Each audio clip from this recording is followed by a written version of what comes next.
Good morning, YouTube. Man, it's been a while since I came at you with a recorded video, but I got something special for you. I got a chance to test out the new support Overwatch hero, Lifeweaver. Just like with any support, let's start with probably arguably the most important thing about him, which would be his healing. The healing is a left click ability. As you can see in my hand right now, there's a little rose petal, or rosebud, I don't know what you would call the tip of a flower. That is his healing. And then if I scroll wheel or use number 2 to swap character or swap weapons, it's the thorns, which is actually his damage. The healing is a little underwhelming. I'll try to do all opinions at the end, but this is actually done by charging up. So what you do is you hold healing on him, charges up to a maximum of 65, and then you burst it onto a target. That should do it. I don't even have to really aim at them very much, and I'll still hit. It'll still track onto them. And this is me charging it about as fast as I can. So it's pretty slow, and it only does bursts of 65 healing. So a little lower than what I would expect from a lot of supports in terms of healing numbers, especially with how much it takes to charge it up. But let me give you a better demonstration. I know it's not perfect, but most supports in this game should be easily able to keep both of these bots alive when they're close to low health. A little care always helps. I'm going to try to get both of them to full health while they're getting shot by the very low damage dealing bots on the opposite side. As you can see, I'm really struggling to get them up to full health. And I'm not trolling. You can see I'm trying to do this as fast as I can. I did a 63 there. So I guess maybe I am trolling a little bit. I will say, the healing is a little bit low, but maybe the rest of the kit would actually make up for that. Moving on to his other primary ability, which would be his damage. If you ever played Halo, it feels a lot like the Needler from Halo without the heat-seeking tracking. It looks like this.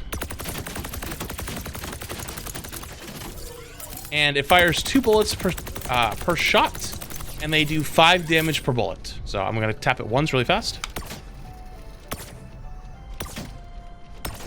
So each bullet does 5 damage each. Small quick note, by the way, this healing is actually pretty forgiving, and it looks like it can kind of go around corners and stuff, but it's a little deceptive. It can kind of go through corners, but it's actually blocked by shields. Small tip for you. Moving back to his DPS real fast, there's actually not a whole lot to say here. It looks like he does a lot of damage, but 5 damage per bullet. It's not anything too crazy. But the only thing I would say is actually very, very useful about this character is, say for right now, I decide to do some shooties. And I empty all my ammo. I immediately swap to my healing, do a couple healing flowers, swap back, it's auto reloaded, swap back, do a few healies, swap back, it's auto reloaded. I just start dumping through, I swap back, and my healing is also auto reloaded. So there's a lot of uptime with this character, which is pretty nice. Now that the more basic stuff's out of the way, now we get a little crazy. First up, I want to show you is his pedal platform. It might remind you of May, it might not. Let me just show you. This is his pedal platform. Small note, if it's sitting on the ground like this and nobody stands on it, it can sit here forever. So before a fight starts and you want to set up your platform, don't stand on it. As you can see, like I have right now, the cooldown's 12 seconds, but I already have it back off cooldown. Now once I stand on it, a 10-second cooldown will begin. It lifts me into the air to about a second story level. You'll hear this dinging. That's how you know it's gonna break. It has 400 HP. It can be blocked by shields, and I don't think it's really need to be said, but just so you know, that projectile can't be eaten or deflected. Hey, feature flats here. I kind of forgot something, so I'm adding it in. The flower, right? The flower that you throw onto the ground. There's actually a built-in super jump. I know this thing keeps getting crazier and crazier, but I completely forgot this was even a thing. Basically, what you do is at the top of the pad, when it rises, you jump and you go higher. Let me show you. So I throw the flower down, I walk onto it, and if I time it, I get a big boost. as you just saw. So basically, you almost get like Baptiste's little super jump. This is how it regularly would look. So you can end up going much, much higher. I'll show you one last time by jumping if you time it right with the flower. Whee! So, all right, future flats out. This character it's just got everything. So you've probably been wondering what that shift button is. It's basically Hanzo's leap, but just way better. Why is it way better? Well, one, let me show you what it is. It doesn't look like that impressive. It's not that impressive on paper or in showing. Irrepressible. It's a small dash, but it also is on a 5-second cooldown, and it also heals you for 25 healing. So 25 is not a lot, but every 5 seconds you get a small movement ability that also heals you.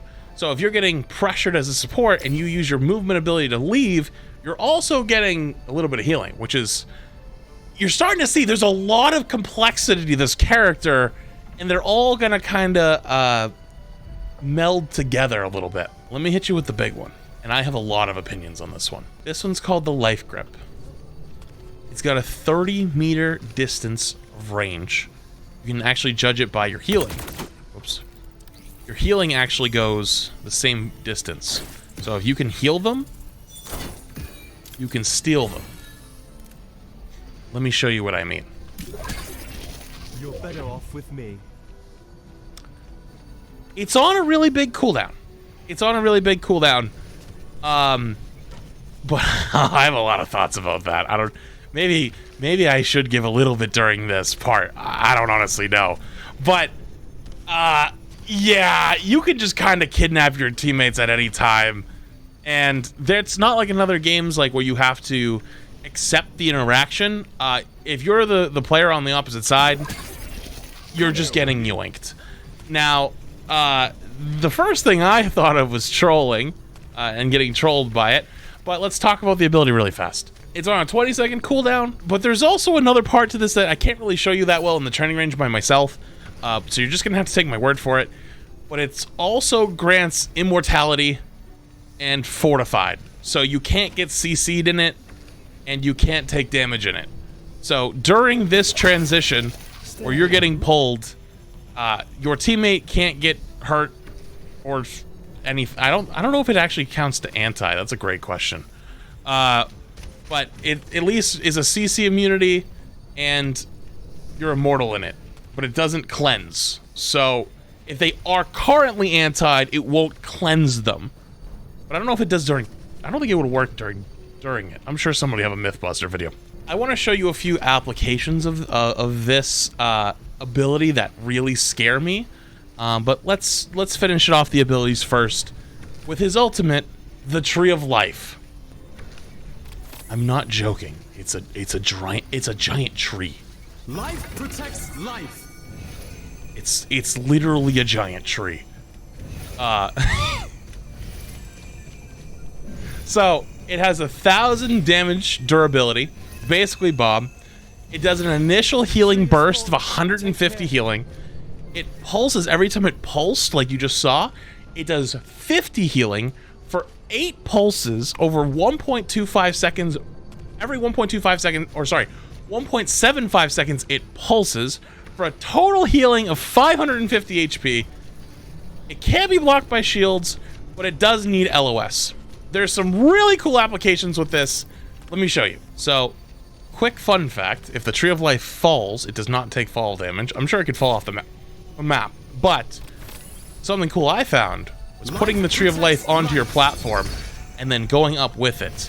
You give yourself crazy amounts of cover between the 1,000 HP tree and the 400 HP floor. And as you saw, my floor breaks, the tree falls down very gracefully, and it will keep giving healing to everyone around it. Madness. Actually, super cool ability. I'm going to say, I love the design of this character. There's a lot of cool stuff with it. The only thing I'm a little afraid of is that pull. Oh, wait, you thought I was done? No, there's another ability. We have what I would consider a first of its kind type of ability. A ability that triggers on death. Like Junkrat's Martyrdom, but it can actually be used by the enemy team as well. It's called Parting Gift. When Lifeweaver dies, he drops a flower that if a friendly enemy or a friendly teammate picks it up, does a burst of 250 healing. But if an enemy picks it up, it gives them 75 healing. So I'll take a little damage really fast. I'm not gonna be able to take enough. And then I step over it, and it gives me a 250 burst. Let me see if I can give you a better shot. Okay, let me show you what it looks like on a tank trying to step over and pick up the healing. Now, don't forget, I'm using the training range here, so Roadhog doesn't actually have 550 HP. It's the training range passive that you normally get in roll queue, so like, he's missing 150 HP off the top, so don't panic. But when Lifeweaver dies here, this is what it looks like when I pick up his Parting Gift. Pretty much heals me back to full. A massive 250 burst, giving what is probably the first time in Overwatch a reward to your teammates for feeding. And isn't it going to be nice that your teammates feeding finally is helpful to you?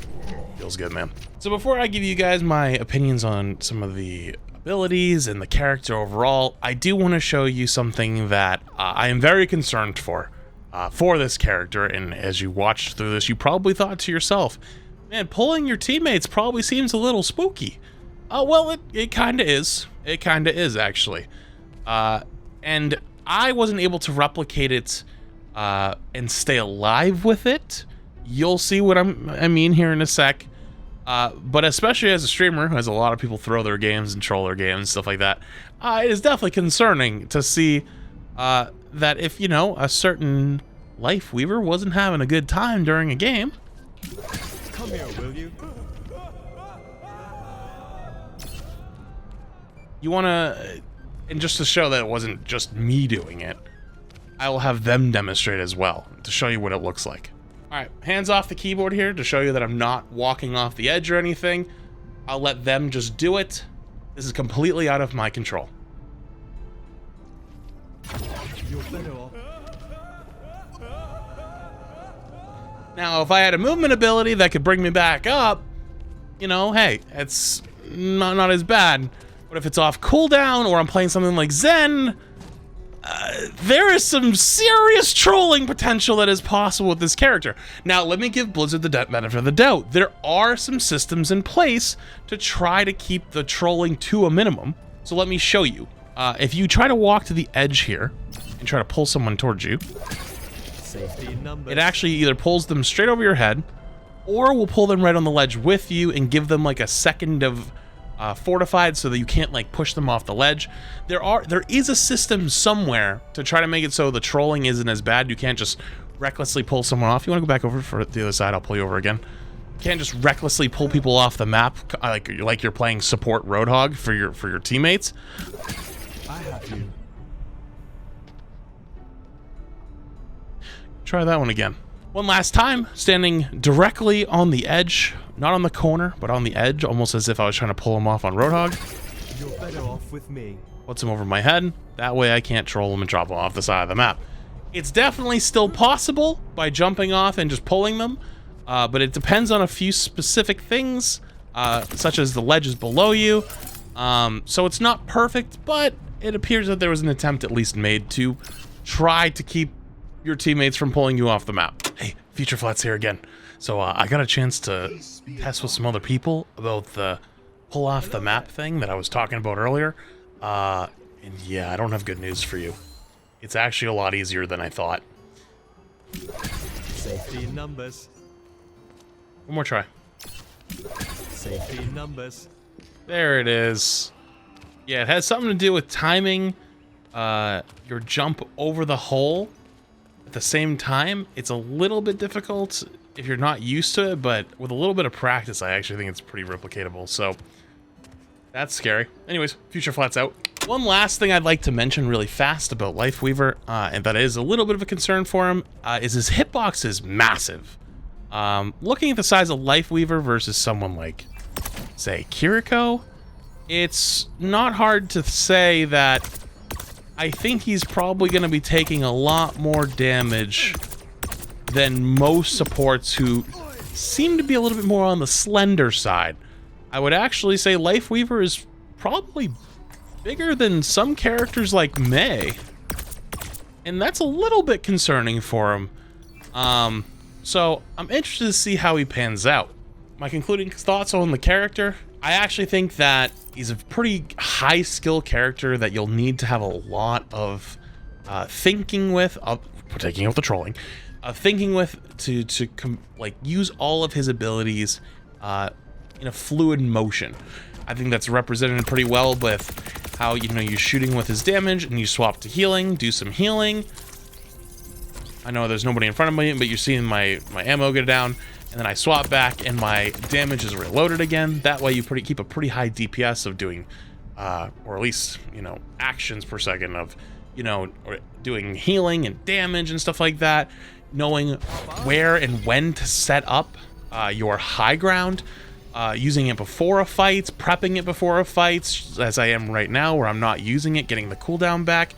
That way, let's say, you know, if the fight starts, I go up, oh no, they break it. I'm gonna break it myself.